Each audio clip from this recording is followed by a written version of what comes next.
قال الله تعالى: وما تحمل من أنثى ولا تضع إلا بعلمه. وقوله: لتعلموا أن الله على كل شيء قدير وأن الله قد أحاط بكل شيء علما. وقوله: إن الله هو الرزاق ذو القوة المتين. بارك الله فيك. وقوله تعالى: وما تحمل من أنثى ولا تضع إلا بعلمه. اور نہیں حاملہ ہوتی کوئی عورت، تحمل وما تحمل، اور نہیں حاملہ ہوتی من انثى کوئی بھی عورت، ولا تضع، اور نہیں حمل کو وضع کرتی، بچے کو جنتی پیدا کرتی، الا بعلمہ، مگر وہ اللہ کے علم میں، اللہ کے علم میں ہے یہ سارا، یعنی حمل اور وضع حمل، حمل کس دن ہوگا اور وضع کس دن ہوگا، وضع حمل کس دن ہوگا، اور نوع حمل یعنی یوم الحمل، یوم الوضع اور نوع الحمل، بچہ ہے یا بچی ہے، اللہ جانتا ہے اور کوئی نہیں جانتا۔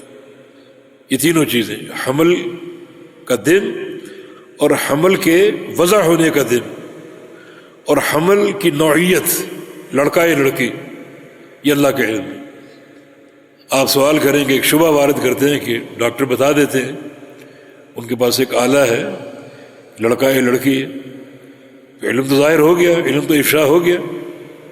پہلی بات یہ ہے کہ 120 دن جو حمل کے ہوتے ہیں، پوری دنیا کو چیلنج ہے سارے ڈاکٹروں کو کہ اس 120 دن کے اندر اندر بتائیں، جاؤ دنیا کے سارے آلات لے کر آ جاؤ، 120 دن کے اندر اندر بتاؤ لڑکا ہے لڑکی، نہیں بتا سکتے۔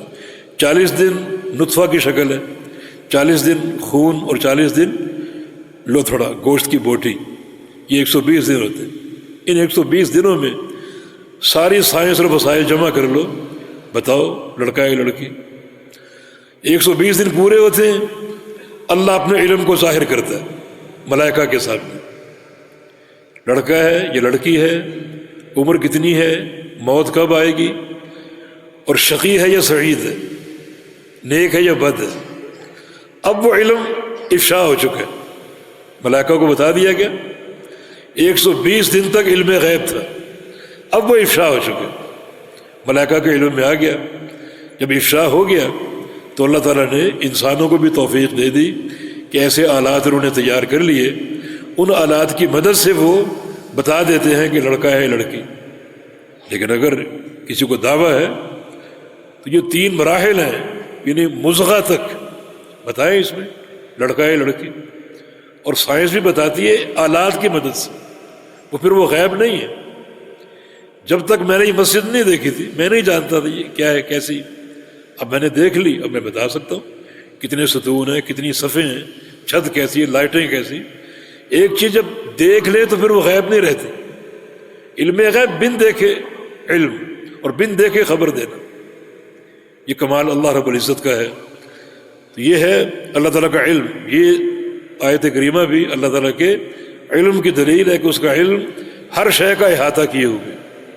وقولہ لتعلموا ان اللہ علی کل شیء قدیر وان اللہ قد احاط بکل شیء علما۔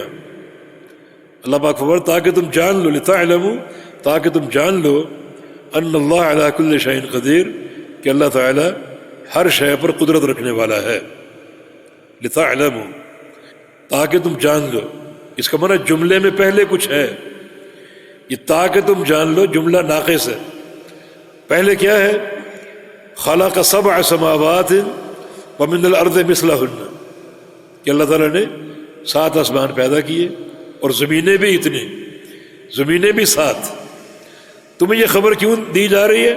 تاکہ تم جان لو، لتعلموا تاکہ تم جان لو، ان اللہ علی کل شیء قدیر کہ اللہ ہر شے پر قادر۔ جس اللہ نے کن کہہ کر آسمان پیدا کر دی، زمینیں پیدا کر دی، اس کی قدرت کتنی شامل اور کامل ہے، تاکہ تم جان لو ہماری اس خبر سے کہ اللہ ہر شے پر قادر ہے۔ وَأَنَّ اللَّهَ قَدْ أَحَاطَ بِكُلِّ شَيْءٍ عِلْمًا، اور بے شک اللہ تعالیٰ نے احاطہ کیا ہوا ہے ہر شے کا علماً باعتبار علم کے، کہ اس کا علم ہر شے کو محیط ہے، اس کے علم نے ہر شے کو گھیرا ہوا ہے، اور کوئی ایک ذرہ بھی اس کے علم سے باہر نہیں۔ وقولہ ان اللہ هو الرزاق ذو القوۃ المتین، کہ بے شک اللہ رب العزت الرزاق ہے، الرزاق روزی دینے والا، ذو القوہ اور قوت والا، المتین متین کا معنی بھی انتہائی قوت والا، البالغ فی قوتہ الی النہایہ، کہ اپنی قوت میں انتہا پر فائز، انتہا کا، المتین بڑی قوت والا، ذو القوۃ المتین، المتین ذو القوہ کی تاکید ہے، وہ الرزاق ہے، ایسا رزاق جو بڑی قوت والا ہے۔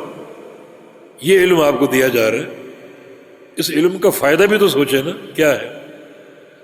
اپنے دل میں نقش کر لو کہ اللہ رزاق ہے، اور یہاں کچھ طلبہ بیٹھے ہیں، کچھ ان کے ساتھ تھوڑی سی تکرار ہو، ان حرف تاکید ہے، کلام کو موقت کر رہا ہے، کلام میں زور پیدا کر رہا ہے۔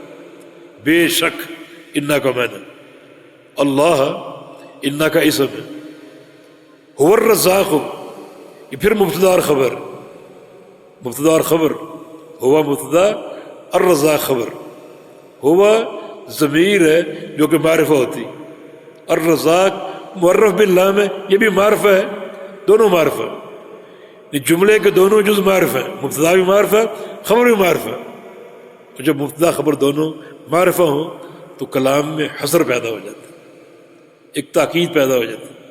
اب ترکیب یہ ہے کہ انا یہ حرف تاکید ہے، اللہ انا کا اسم ہے، هو الرزاق مبتدا خبر مل کے یہ خبر ہے، اور پھر یہ مبتدا اور خبر دونوں معرفہ ہیں۔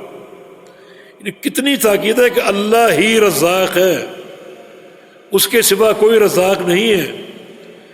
اس آیت کریمہ کے علم کے بعد اگر تم کسی کو داتا کہو گے، کسی کو گنج بخش کہو گے، اور کسی کو جناب دستگیر کہو گے، اور کسی کو مشکل کشا کہو گے، تو یہ تمہارے ذہنوں کی یعنی وہ پرلے درجے کی حماقت ہے جس کا کوئی تصور نہیں کر سکتا۔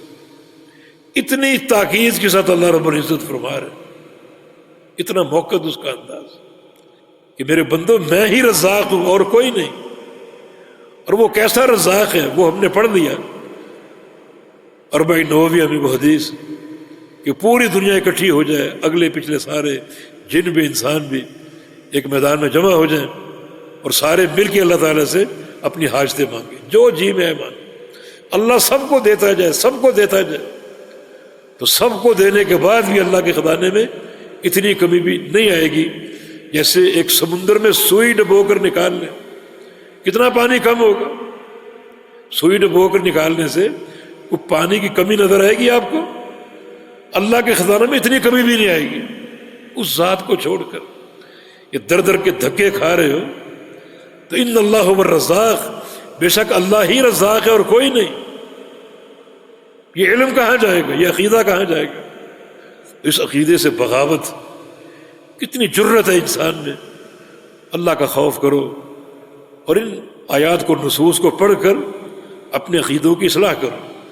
اور اگر ہمارے پیچھے ہمارے گھر والے، دوست، احباب اس قسم کی بدعقیدگی میں ملوث ہیں، درگاہوں میں جانا، ان سے بھیک مانگنا، دیے جلانا، اور قبروں پر چادریں چڑھانا، پھول نشاور کرنا تاکہ قبر والا خوش ہو جائے، اور خوش ہو کر ہماری جب وہ حاجتیں پوری کر دے، تو ان کو خبردار کرو یہ شرک ہے، بڑا بھیانک قسم کا۔